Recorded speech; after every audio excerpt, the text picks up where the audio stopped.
안녕하세요 여러분, 샬롯이에요.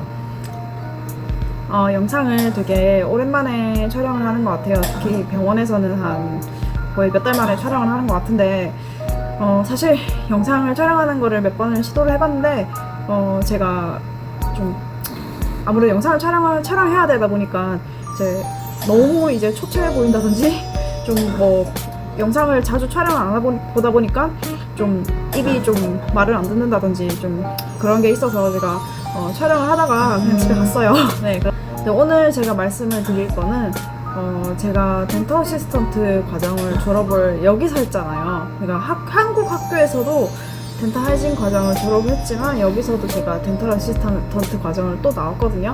그래서 이 프로그램에 대해 관심 있으신 분들께 좀 도움이 되라고 이 영상을 촬영을 하게 되었어요. 국립컬리지랑 사립컬리지 이런 거 어떤 게 더 좋은지 솔직히 좀 궁금하실 거잖아요. 그래서 학교 다녔을 때 제 상황? 이런 것들을 제가 좀 오늘 간략하게 영상으로 한번 소개를 해드릴게요.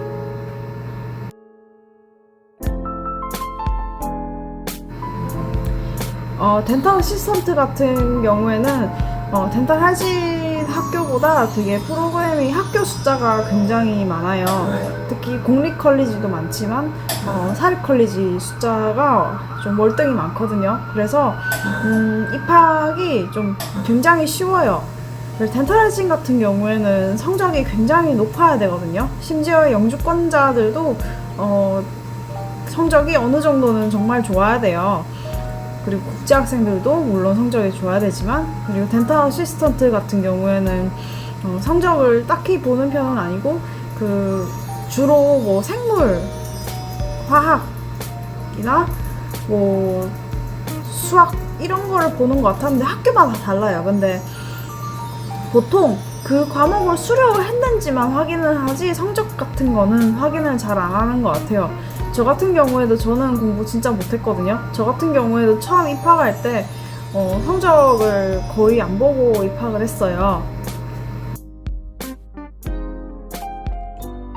그래서 공립컬리지랑 사립컬리지를 비교를 하자면은 솔직히 입학은 사립컬리지가 훨씬 더 쉽거든요. 왜냐하면은 사립컬리지 같은 경우에는 이제 한국도 마찬가지잖아. 이제 네, 좀 어느 정도 돈을 따져보고 생각을 하는 학교들이니까 이제 학생들을 이제 좀 쉽게 많이 받으면서 지네들이 돈벌이용으로 좀 그렇게 하는 것 없지 않아 그런 게 좀 있는 것 같아요. 그래서 저 같은 경우에는 사립컬리지에 들어갔는데 비교적 입학을 좀 쉽게 한 케이스였어요. 그래서 자체 시험이라는 걸 봤거든요. 그때 뭘 시험을 쳤냐면은 수학이랑 영어랑 그리고 생물 정도 시험을 본 것 같아요. 그때 한 50문제였나? 하여튼 몇 문제 안 됐었는데 그거를 시험을 1시간 동안 봤었어요. 그래서 당연히 시험을 영어로 보고요. 하여튼 그래서 일정 점수 이상 60%인가 70%인가 하여튼 일정 점수 이상 넘으면은 그냥 합격 이렇게. 네, 그래서 바로 합격을 시켜주는 그런 쉽게 입학시켜주는 그런 제도였거든요. 근데 반면에 공립컬리지 같은 경우에는 그 영어가 IELTS가 6.0 정도 있어야 되고 이제 자체 시험도 있겠지만 순전히 거의 대부분은 학교 내가 들고 있던 그 성적표, 고등학교 성적표로 네, 입학을 하는 걸로 알고 있어요.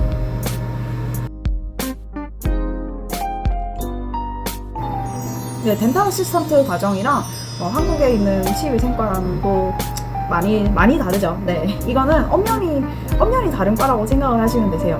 이제 한국 같은 경우에는 치과 위생사니까 덴탈 하이진이잖아요. 그는 치위생과는 그럼 예방을 초점으로 두고 가르쳐요. 그런데 여기 같은 경우에는 덴탈 어시스팅 과잖아요. 그러니까 치과 의사를 보조하는 것을 초점으로 커리큘럼을 가르쳐요. 물론 한국에서도 덴탈 어시스턴트 과정을 조금은 배우지만 그래도 그 예방에 비해서는 그래도 많은 비율을 차지하진 않는 편이라고 저는 그렇게 생각해요. 저희는 알잖아요. 이제 치생사들은 2년 동안 거의 실습으로 스케일링만 하고 뭐 약간 이런 학교 뭐 병원 실습도 나가지만 주로 학교에서 배우는 거는 이제 스케일링 실습하고 이런 거를 중점으로 배운다고 저는 그렇게 생각을 하거든요. 그러니까 만약에 내가 캐나다에서 정말 어시스턴트를 하기 싫고 스케일링을 관심이 있다면은 덴탈 어시스턴트 과를 가시면 안 되시고 덴탈 하이진 과정을 가셔야 되세요.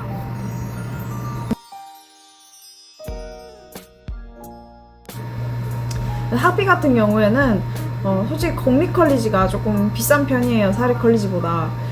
의외로 반대로 생각을 하시는 분들이 많으신데 여기는 인터내셔널 학비들이 워낙 비싸다 보니까 사립 컬리지가 조금 더 싸게 보이는 경향이 있어요. 그래서 저 같은 경우에는 사립 컬리지를 다니게 된 이유도 조금 싸서 다녔었는데 그 당시에는 제가 영주권자가 아니었거든요. 지금은 영주권자지만 그때 당시에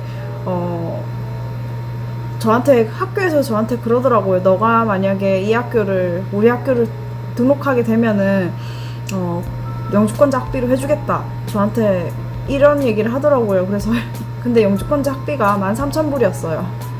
네, 미쳤죠. 그래서 일단 그거에 영주권자 학비를 해주겠다는 말에 좀 혹해서 그 학교를 등록을 하기로 했는데, 네, 일단 학교 기간은 좀 학교마다 그 학교 다니는 기간은 학교마다 진짜 다 다르거든요. 그래서 저 같은 경우는 13개월 조금 넘게 다녔어요. 근데 공립 컬리지 같은 경우에는 1년 정도 걸리는 걸로 알고 있거든요. 공립 컬리지 학비 같은 경우에는 제가 아까 사립 컬리지가 13,000불 정도 제가 냈다고 했잖아요. 그런데 공립 컬리지 같은 경우에는 한 16,000, 17,000불 될 거예요. 이거를 한 가지를 아셔야 될 게, 캐나다 쪽에서는 덴탈 업계 관련 학과들 있잖아요.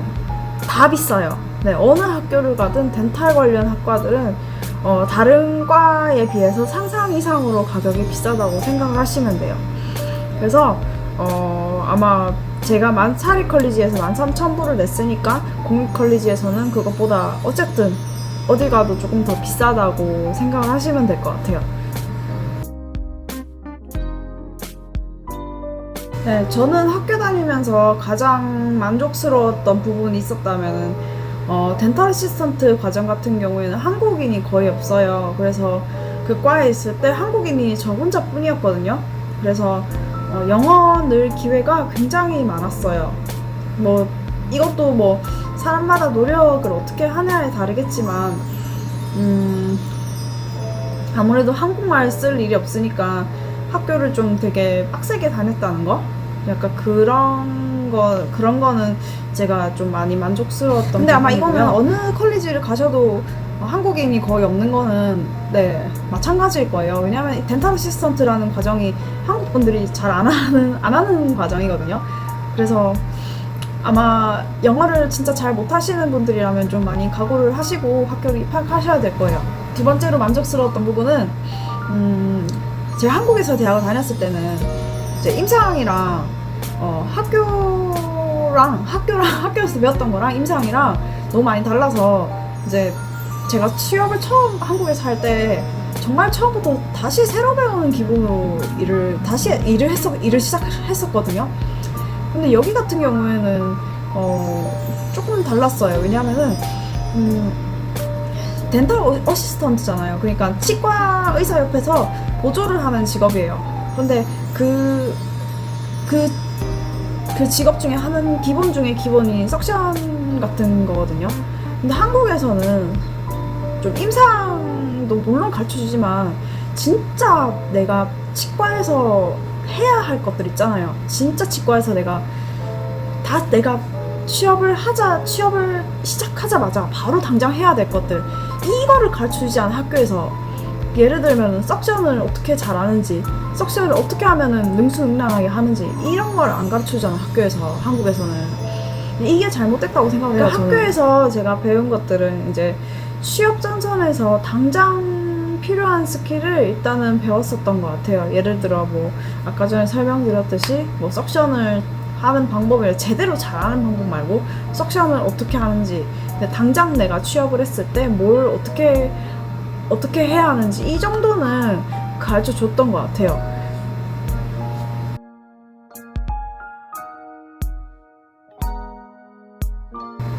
제가 학교 다니면서 진짜 별로였던 거는 첫 번째로는 제가 아까전에 한번 말씀드렸듯이 교수 문제. 네, 어떤 교수는 뭐 싸가지가 너무 없다든지, 어떤 교수는 뭐 약간 좀 가르침에 별로 관심이 없다든지 뭐 약간 그런 경우도 없지 않아 있었고요. 그리고 싸가지 없다는 그 사람은 진짜 왜 싸가지 없는지는 저도 모르겠어요, 학생들한테. 네, 이것도 컴플레인을 해도 안 먹혔어요. 네, 그래서 제가 사리컬리지를 가지 말라고 하는 거예요. 저는 두 번째로 좀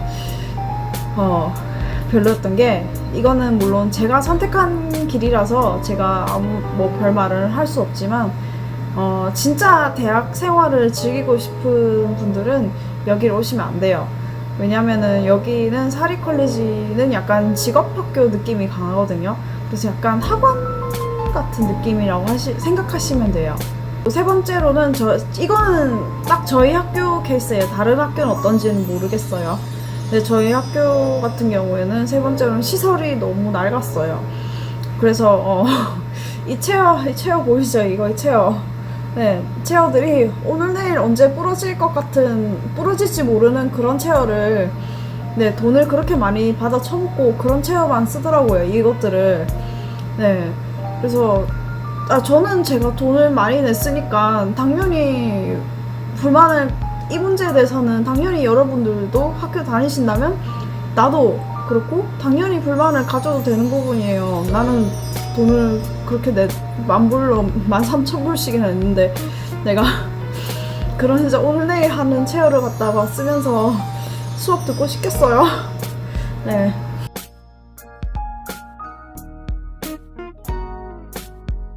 가장 궁금해하실 것 같은 부분이 이제 바로 취업률이잖아요. 덴탈 어시스턴트 같은 경우에는 다른 직종에 비해서 취업률이 굉장히 좋습니다. 네, 비록 1년 차라도 사람 나름이겠지만 취업이 남들보다 조금 더딜 수는 있어요. 아무래도 경력이 하나도 없다 보니까. 그게 아무래도 캐나다 사회에서는 경력이 없는 게 사회에서는 최대 단점이거든요. 그러니까 경력이 없다 보니까 다른 분들보다 취업률이 살짝 더딜 수도 있겠지만 제 주변에 졸업한 동기들은 대부분 치과에서 일을 하고 있고요. 그리고 저희 학교에서 졸업을 하면은 물론 다들 국가고시를 보고 덴탈 어시스턴트 자격증을 따야 돼요. 근데 대신 저희 학교에서 졸업을 하면은 필기는 치러야 되고 실기 시험은 면제거든요. 그래서 필기만 치면 돼요. 필기 시험 같은 경우에는 200문제 중에 거의 60% 정도 넘게만 맞으면 이제 합격을 하거든요. 네.